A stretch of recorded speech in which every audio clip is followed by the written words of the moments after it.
Radio Network. Yo, what's up? This is DDP, Diamond Dallas Page World Championship Wrestling, and you're talking sports with Randy Harris.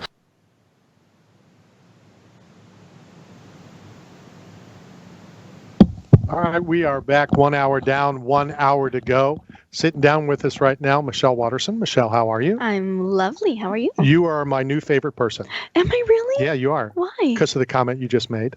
That it makes you happy to watch people eat. It does. And anybody who knows me, they know I like to eat. I love it. Yeah, so me and you can just hang out, and I'll watch you eat. Well, we can definitely do that. But you have to describe the food to me, like as you're doing it. What would the proper food be to make you happy for me to eat to describe to you? Everything. Really? Well, right now I'm being a sissy when it comes to it all. Cutting to 115 isn't bad at all. 105, that's a different story. But my kryptonite, I would say, is like sweets. Like the sweet stuff I miss, and the salty, savory stuff I miss. Now, will you go grab some of that stuff after the fight, whether it's Sunday? When do you leave? Sunday evening. So there's a place called the Reading Terminal. Okay. On Broad Street. Mm-hmm. You have to go in there. All right, that's what I heard. Everything and anything is in there. Well, they were telling me, because I was asking where's the best Philly cheesesteak, and they said between Pat's and Jim's. No, it's Pat and Gino's, but they're tourist traps. They're okay. Uh-huh. There's better ones. What about Jim's? You didn't mention Jim's. I don't know if I've ever been there. They said Jim's South is the best. That's what I heard. Okay. We just had a lady on that wrote a book about the best food in Philadelphia. Okay. So I'll find out from her, and I'll get it to you after. We won't talk steaks, until then. But how can you be so happy talking about food when you can't eat it? That would drive me crazy. It just makes me happy. My husband hates it because, just the smell of it makes me happy. Sometimes I'll bake a bunch of cookies or brownies with my daughter and then make my husband eat them all because I want to watch him eat it. I'm going to have to try just to see if I can enjoy it and not eat it. I'll have my wife make some cookies, and I'll just smell them, and I'll see if I can stay away from them. Yeah. I don't think it's going to work. Yeah, I don't know what it is. I've always done that. Like since the beginning of my career, even on the treadmill, sometimes you have an option to watch TV, and it's the Food Network that I'm watching. It's Guy Fieri's Diners, Drive-Ins, and Dives. Right. Have you ever gone to any of those places? Do you watch the show and then go try them out? Yeah, I do. I'm a foodie, so like you said, I'll look up the best places to go, and then I'll go try them out, and so it's just unfortunate that I have to fight. It's not unfortunate, but I have a whole day to check out the city, so we're excited. We'll get off food in a second. I was watching Man vs. Was it Man vs. Food? Uh-huh. Is that what it's called? And there was like a 9 or 10 pound burger. Oh my! In Texas, and I went to try to do it. Yes. And I ate like a quarter of it. Oh. When you walk in and they set it up, they put a trash bag there for you because they know you can't do it. The trash bag is to throw up, or is throw it up. really? Yeah, You didn't throw up, though? No, I stopped at a quarter. So did you fast before? No. Did you train? I think you kind of have to train your stomach muscles to stretch out. Right. See, we train by not eating. We think that's better. Yeah. But all those international food eating guys, they shove food down to train. Constantly. They're like working their jaw muscles. They're working their intestinal muscles. I watch this guy on YouTube. He has like his own eating YouTube channel, and he trains his stomach by eating like gobs and gobs and gobs of lettuce, like things that are healthy for you, lettuce and watermelon, to stretch out his his So next stomach. time I go to a buffet, I need to do that first. Yeah, you need to do that first, and then take a laxative. No. What is the strangest thing you've ever thought about in the middle of a fight? That's a first question that I've ever been asked, and mic drop. I'm done. Matt, take over. You and Michelle are going to run the rest of the show. This will be the first time I ever exposed this answer, because it's pretty embarrassing, but I'm over it now. Like it's whatever. I used to have like a false tooth down here on my lower level because it just never grew in. And I I had this false tooth in, and I was fighting for a belt. I was in the third round fighting for a championship belt, and she punched me, and my tooth went flying. And for the whole rest of the round, I couldn't think about the fight because I was worried about where my tooth went. Oh, that's awesome. That's good stuff. So she's on top of me, ground and pounding me, and I'm looking around on the canvas, like trying to find my tooth, and I'm like so embarrassed. It got so distracted, but it was that much of a, like, you know, it bothered me that Sure. much that I had a missing tooth. And then after the round was over, the ref comes over and hands the tooth to my husband, and and after that I was like, what am I doing? I'm getting punched in the face. I'm sitting here worried about my tooth. Like, go out there toothless Right. and win this fight. And I did. That's awesome. And then what happened to the tooth? The tooth got put back in right before my post-fight speech. Really? That's awesome. That's good stuff. Go ahead and tweet that out, Matt. It's the first time it's ever been asked. It's pretty amazing, but I got a permanent tooth put in now, so it's nothing that I can ever have to worry about. I don't think it's embarrassing at all. Mm-hmm. See, what I think is you can be so distracted Yeah. and worried about your tooth and still win the fight. I think that's big ups. Yeah, it was pretty amazing. I mean, it was a whirlwind of different things, but that's funny that you asked that, because there can be a million things going on in your mind when you're in 15 Right, minutes. Like, it's right. crazy. Well, how about just walking to the cage? I Yep. mean, what are you thinking? Are you thinking fight? Or are you thinking about, I don't want to lose Brownies? a tooth, or the smell of a brownie? Everything. Actually, no, it's not everything. It's the same adrenaline you get when you're in line to get on a roller coaster, a terrifying roller coaster. The same adrenaline you get when you go to sleep before you wake up the night before Christmas. It's the same feeling I get, or I got, when I realized I was going into labor. It's that adrenaline spike and the fight or flight, all those butterflies in your stomach, all of those things happen all at once. It's the, you know, how many people are talking in your head? They're all talking. You know? Right. Well, you had me up, through the food and through the roller coaster. You lost me on the childbirth thing. I can't relate to that. Sorry about that.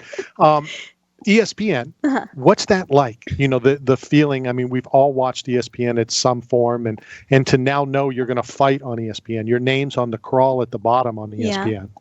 It's crazy. It really is a staple of legitimacy, I feel like, and to be able to, I've been fighting for over 12 years, and to say that I'm, still in my prime, fighting in the top 10 of my division, on a win streak for ESPN, I couldn't have written it any better, and it's an amazing journey, and I appreciate every, twist and turn that I have been on to get here.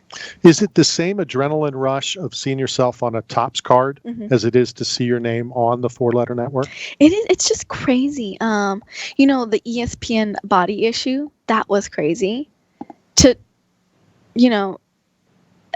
iconic. That's right. Any athlete that is anybody, would love to be on the ESPN body issue, and I got to be in the issue on the cover. It's so cool. How did that happen? How did it come down? How did you find out? And how quick was the yes? Well, I was behind the desk working a UFC event, and somebody from ESPN had reached out to the producers and said, hey, we understand she fights. We love her story. Do you think she'd be interested in doing ESPN body? And it's kind of nerve-wracking, as a female, as a mother, as a wife. There's so many different things that you kind of want to take into consideration before you say yes. The biggest thing is, my husband. I want him to know that I 100% respect him and his wishes. But the idea behind the ESPN body issue is to showcase the athletic body and the beauty of it. And the more I looked at it, the more I realized, like, the human body is beautiful, like, and it is amazing, and And why do we have to, when we see a naked body, sexualize it? Why can't we just embrace it as this beautiful machine and not sexualize it, but look at it as this amazing piece of artwork? And it really is. Like, you can make your human body into whatever you want it to be. If you want it to be, if you want to be a hockey player, if you want to be the best dancer, best gymnast, best fighter, you can decide to make your body into that, and it will do it. And I'm shooting to be a sumo wrestler. And that's beautiful. That's what I'm shooting for. That's beautiful. How long do you think it'll be? And I hope this makes sense, this question. It's taken a long time for women, to get into MMA and be recognized as MMA fighters. I want it to get where you're just a fighter. Yeah. And that we're not saying a male fighter and a female fighter. What do we need to do to get to that level? I think we need to stop separating it. We need to stop saying, up next is the female fighter, blah, blah, blah. You just don't say it. Like, when I train, I train with my teammates. I don't say I'm going to train with my male teammates or my female teammates. Like, my male teammates don't look at me as a female teammate. They look at me as their teammate. As a teammate. Yeah, and that's it. Like, you just don't bring it up. It's like when you tell somebody not to think about an elephant, they think about an elephant. Like, I'm an athlete. I'm a fighter, and just address me as that. When you come to a city, Philadelphia, I was born here, I was stationed here. I love the city of Philadelphia, the food and everything to do there. How can you separate a work trip and you want to go and see the Rocky statue? Well, you are going to go see the Rocky statue. We did. We went and saw it yesterday, and that's a bucket list thing you have to do, especially as a fighter. I mean, man, it was cool. It gave me goosebumps. But here's the thing. I've been doing martial arts for 20 years. I've been fighting professionally for over 12 years. I've been training for this fight for 8 weeks. All the work is done. Like, if it's not, then you didn't study right for the test. Right.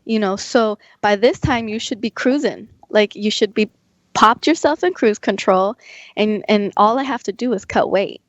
So that's my biggest stress. Everything else is fun. It's enjoyment. This is the time for me to just zero in on my objective on Saturday and to enjoy the ride. So will you go and do some other things? And are you a Rocky Balboa fan of the whole series? 100%. Yeah. It's like one of those things. It's an iconic movie, and I feel like it's a movie that transcends over any type of sport, any type of inspiration. Like, you can be a seamstress and find inspiration from Rocky, because the story resonates with everybody. Sure. It's a story of life. It's a story of struggle, and it's a story of what you do when you hit that wall. And everybody can relate to that. I think Rocky says it's not about getting hit down, how many times you get hit down or knocked down, it's how many times you get back up. It's about how hard you get hit and how you get back up from it. So the reason I'm asking you that is I'm putting my own little tour together on Friday, and I can give you the addresses of all the places we're going, which will be the gym, the bar, the pet shop. We're going to all of that stuff, my brother and I, on Friday. Wow. So there's a website of all that stuff to go to, and that's all we're going to do on Friday. I think that'd be really cool. So we have weigh-ins on Friday, but we don't have the ceremonial weigh-ins, and so we have kind of the whole day to do stuff. So I would love that link, and if you send that over to me, I'll share it on my Instagram story, so people that are in town for the fights can come do the tour with you. I will get you that info. Tell us what we can expect on Saturday on ESPN. You can expect the best Michelle Waterson that you've seen. There's so much of myself that I haven't been able to showcase underneath the lights. And I think I've just reached a point in my career where I don't care. I am who I am, and I'm going to go out there and I'm going to show everybody who I am. And I'm comfortable, I'm excited, and I'm fired up. And Rocky got me fired up. There you go. Before I let you go, tell me, have you ever seen Greg Jackson upset? Has he ever? Yes. Really? Yeah. Well, tell me about it. He's a friend of mine. I've stayed at his house. I've never Really? seen him upset. Yeah, he gets upset when, he sees his fighters hurt. He gets upset when, when things happen through carelessness. When if one of we have a fluctuation of fighters coming through the gym 24/7, like from all around the world. And, him and Coach Wink, they travel every weekend to corner these fighters. And when they come back home on Monday, if we had a bad week, you better believe like the team's hearing about it. Right. And we're addressing those problems. We come back Monday and 3 of our teammates lost. Well, guess what? This is why we lost. And you guys shouldn't be making these silly mistakes. You Right. guys are winners. And what are we doing here? Like, if we're not fixing these mistakes, what are we doing? What was your thought when Greg said, and I'm sure he said it to you guys, he said it to me like 5 years ago, I'm going to cut back on my travel. Mm-hmm. And I think he's doubled it. I think everybody needs a break. Travel is so exhausting. Travel is so hard on the body, the mind, and everything. And if you don't have the capability to adjust, if you don't have the time to recover, then man, you're running on empty, and it can suffocate you, it can deplete you, it can break you down. There's a fine line between hard work and overwork. Sure. Final question for you. Marcus Jones, a former UFC fighter, was on The Ultimate Fighter, played for the Tampa Bay Buccaneers, once told me that he didn't like playing football. Mm-hmm. He was just good at it. Yeah. Do you like fighting? Are you just good at it, or both? It's funny because I got into martial arts, and when I first started martial arts, I was more of the artistic side of it. I loved doing the forms, and I got really into the flips and performing in front of people. But there was something about the physical aspect of it that made me uncomfortable. And I remember, and my parents will tell you the same thing. I was sparring at a tournament, and I was sparring this really big girl, and she knocked me back on my butt so hard. She kicked me in the face, and my nose was bleeding, and the whole crowd went silent, kind of just wait, when a kid falls and everybody tries to wait to see what happens. Right. And I remember like wiping my nose and seeing blood, and just this fire burning inside of me that I wanted to get her back. And from that point on, I knew that I had that fight in me. I had that instinct. It's fight or flight. And I didn't want to run. I wanted to go back. I wanted to go back in and get that back. And I that's what I love. I love the fact that I'm scared of it. That there's so many things that are out of my control, but I love the fact that I do it anyways. That's awesome. I'm going to send you a care package. One of our sponsors is Wicked Good Cupcakes. Yes. So after your fight, we're going to send you some Wicked Good Cupcakes. I don't know if you saw them on Shark Tank. Mm-hmm. We're going to get your information. We'll have it sent to you next week. Yes, I love for giving us a couple minutes of your time. Best of luck on Saturday. You're the best. And have fun in front of my fellow brothers and sisters in the city of brotherly love. Are you going to be at the fight? Oh, absolutely. Amazing. No, this will be my 180th UFC. Yeah. Yeah, I've been to a few. So being raised in Philly. Well, I wasn't raised. I was only born here. Oh, you were born here. My mom flew to Philadelphia every 2 years to have all the kids born in Philly. Really? Yeah. Wow. Yeah. Can't tell you why. I don't know. I mean, I can guess. Mm-hmm. The same doctor that delivered my mom and my uncle delivered 3 of my siblings, Okay. 2 of my 3 siblings. Keep it in the family. Yeah. And then my younger brother was 11 or 12 pounds, and my mom said, I'm not moving anywhere. Holy moly. Yeah. My daughter was 6, and I was screaming at the doctor to put her back in. He was, well, I was going to throw my wife said when she was delivering one of my children, can I go home and come back tomorrow? and I can't say anything because I know I wouldn't do it. Yeah. You know, women are amazing. Yep. There's that point, the point of no